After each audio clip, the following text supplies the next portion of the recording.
आप में से कई लोगों ने भूतों की कई कहानियां सुनी होंगी, कुछ सच्ची और कुछ झूठी। आज हम एशिया के सबसे बड़े भूतिया और रहस्यमय जगह के बारे में बात करेंगे, जो भारत के राजस्थान में स्थित है। जी हाँ, मैं भांगड़ के किले की बात कर रहा हूँ।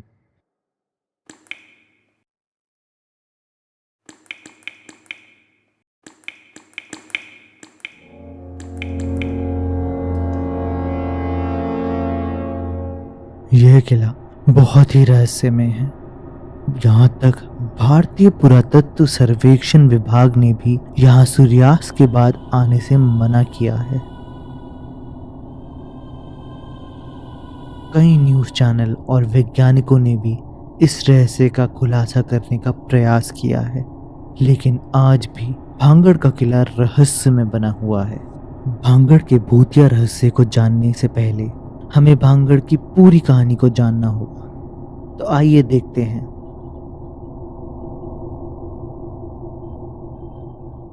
यह किला भगवान दास ने अपने बेटे माधव दास के लिए बनाया था।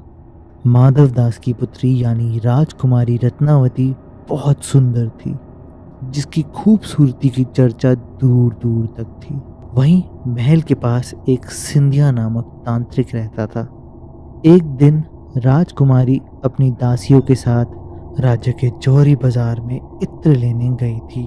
वहीं तांत्रिक की नज़र उस पर पड़ गई और वह उसकी खूबसूरती से मोहित हो गया। तांत्रिक ने राजकुमारी को हासिल करने के लिए एक चाल चली। जो इत्र राजकुमारी को पसंद आया था, उसने उसमें काला जादू कर दिया, लेकिन किसी नगरवासी को इस बात की भनक लग गई और उसने राजकुमारी को जाकर बता दिया। यह जानने के बाद राजकुमारी ने उस इत्र की शीशी को महल के बाहर फेंक दिया और वह शीशी चट्टान पर जा गिरी, जिस कारण से तांत्रिक की चाल उल्टी पड़ गई और टोने टोटके के कारण वह चट्टान उसकी ओर आकर्षित होने लग गई। चट्टान के नीचे दबे अपनी आखिरी सांस गिनते तांत्रिक ने श्राप दिया कि भांगड़ अब कभी सुखी नहीं रह पाएगा और उसके सभी निवासी मारे जाएंगे।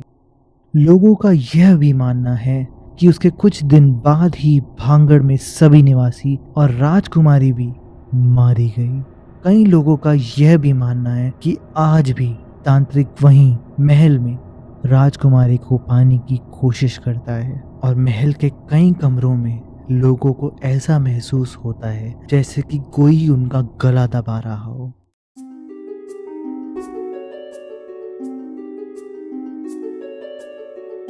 इस प्रकार की कई रोचक और दिलचस्प कहानियों के कारण ही भांगड़ का किला पर्यटकों में प्रसिद्ध हुआ। लेकिन इन कहानियों पे वैज्ञानिकों का नजरिया कुछ और ही है। वैज्ञानिकों की जांच के दौरान यह पाया गया कि भांगड़ के किले में नेगेटिव एनर्जी है और सबसे ज्यादा नेगेटिव एनर्जी राजकुमारी रत्नावती के कमरे में पाई गई। पर उन्हें इस बात का कोई ठोस सबूत नहीं मिल पाया कि वहां किसी भूत प्रेत का साया है। उनका यह मानना है कि रत्नावती के कमरे के नीचे पानी के तेज प्रभाव के कारण कमरे में किसी प्रकार की एनर्जी है।